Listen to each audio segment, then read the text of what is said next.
What's it like going through? I know you've been managing a little bit now, but what's it going through like that ninth inning, eighth inning, just mentally last night, where you want Slade to get through 9 innings? You know that these are huge steps he's taking in his career, and you still got to win a ball game. It's getting closer. You worry about his health. Just what's that like for you? Yeah, I mean, it's constant conversations with Carl, constant conversations with Slade. How you feeling? He really hadn't had a high pressure inning up to that point, and so really the pitch count, we felt comfortable pushing him to like 110, 115.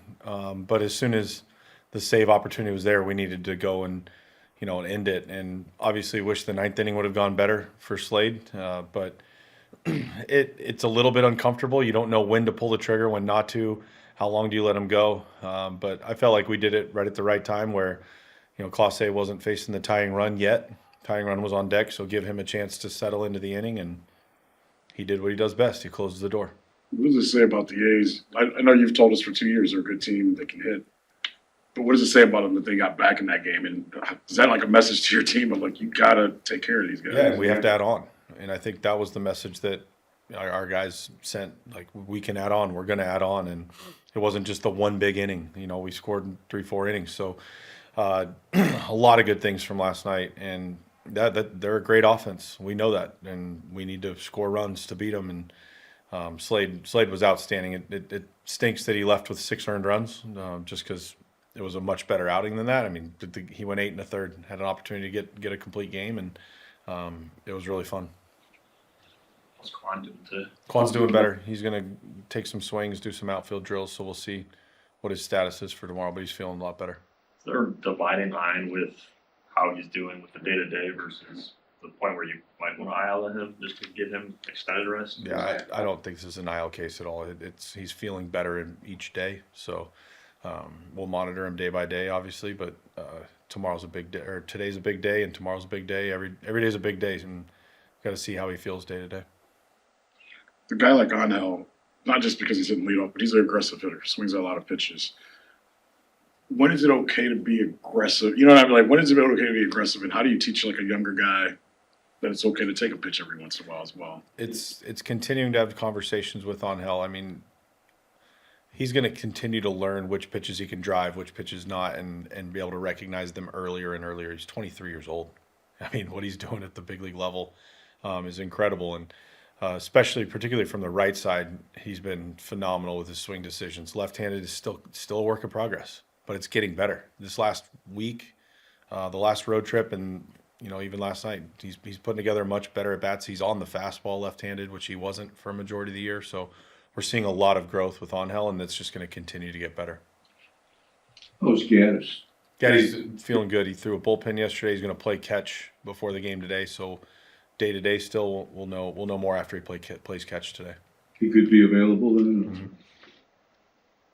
After being off almost a week, how do you worry about getting bullpen guy? Like, how do you guys deal with that? I shouldn't say worry, but how do you just deal with that? Yeah, I mean, it's tough because the All-Star break, you feel like you want to hurry up and get everybody into a game, but we're also starting 13 in a row. So before you know it, these guys could be going 3 days in a row like that. So to try and force somebody into a game just to get them an inning is really tough. It's kind of like the beginning of the year where, they've had 2, 3, 4 days off. And yeah, we want them to pitch and not go too long in between outings. But at the same time, we have to keep the perspective that this is the very beginning of 13 in a row. On a replay like last night on that home run by Langoliers, what do you guys see or think when you see that? Yeah, do you know it was a I home thought it run? was a homer right away. I mean, the way it doesn't ricochet off a wall and go straight down. So, but you never know what the camera is going to pick up or see. And so, Albie obviously calls Gunner, and Gunner says, yeah, home run. So we know right away. Were you here? There was one that was here. Yeah, Adam Rosales. Yeah. I remember May. real well. Yeah. And you know the funny thing is that, and we had the post game of Bob Melvin, and they left the door open, and you could just see the bathroom as he's going off. It's just like one of those moments. Yep. I'm sorry. Brought it up. No, you're good. Melvin got ejected, didn't he? Rightfully so. Wasn't that the guy that ran the bases real fast? Rosales, Yeah, when he hit home runs, he's like sped around the base. Yeah. Sorry for bringing that up. No, you're not. It's okay. With so many like rumors about Class A, do you talk to him about that trade rumors, or does that bother him at all? Or I haven't seen any trade rumors, so I don't know what our players see. It's all they are what they are. They're rumors. It's the hardest time of year. We talked about it last year. We're going to talk about it next year. The best thing you can do is keep your head down, stay off social media, stay out of the news, because that's all it is noise. There's until deals are done one way, the other way, but it's always going to be this way. The 2 weeks leading up to the trade deadline, our players can allow whatever noise they want into their heads, and so I advise them to just don't read anything, because none of it's true. But you know they will, though, right? You know. Yeah, of course. You know But I'm going to keep giving them the advice to stop. not. Your experiences with Junior Betances been like since you've gotten here? It seems like a lot of the players just gravitate towards him as they go up from AAA to big leagues. I mean, you develop the closest relationships with your coaches coming up through the minor leagues. They help you grow up. They help you learn how to play. They are preparing you to go to the big leagues. And I don't know Junior particularly well. I mean, spent some time at spring trainings chatting, but we have a lot of things going on, and he's super respectful. And so I've had a number of conversations with him, but nothing too in depth. And just being around him for a day and a half, he complements our hitting team really well.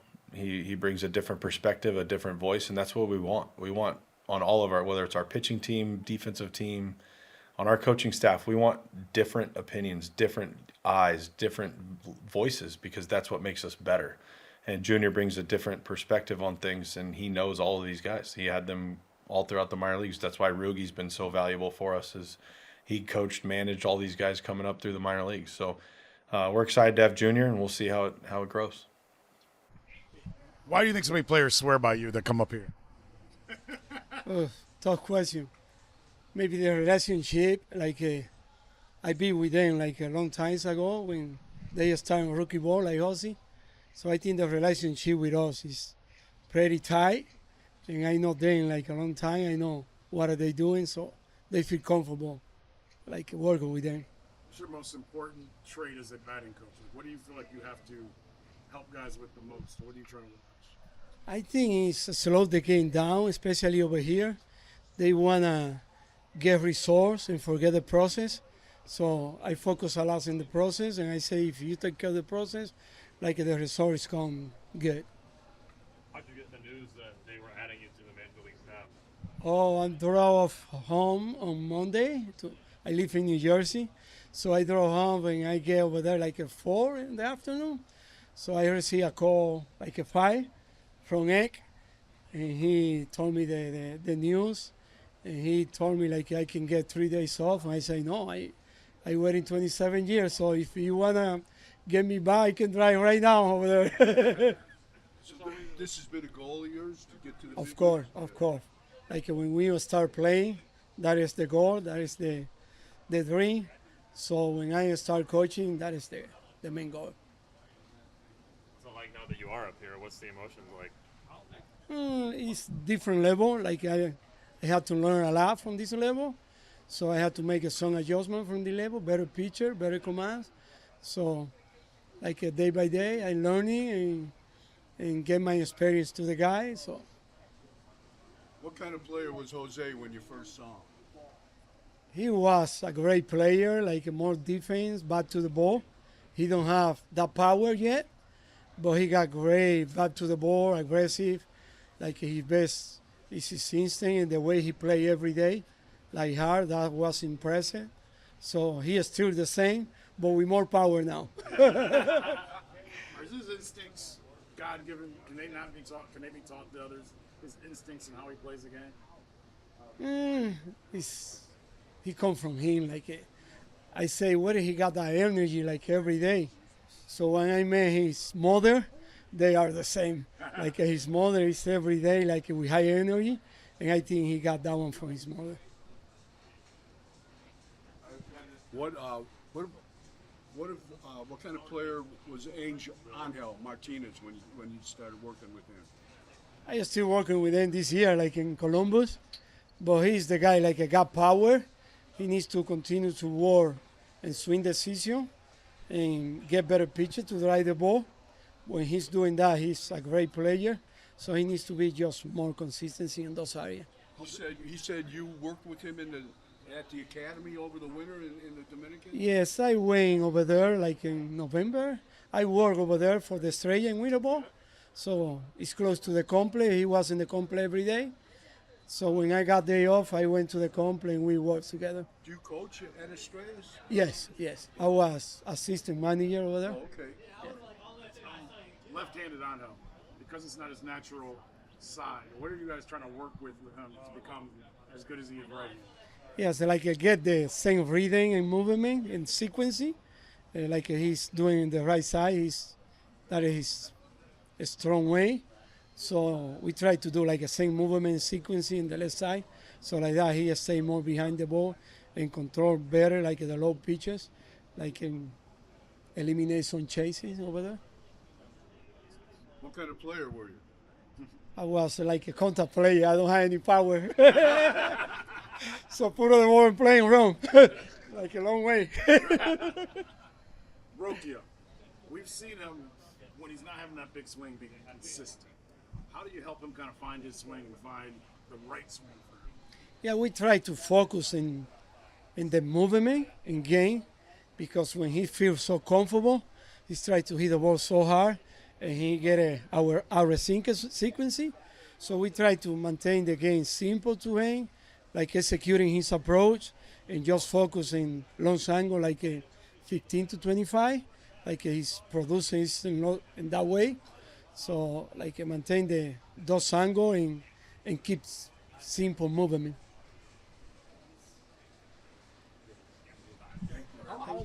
How important is it with so many Latin players on the team?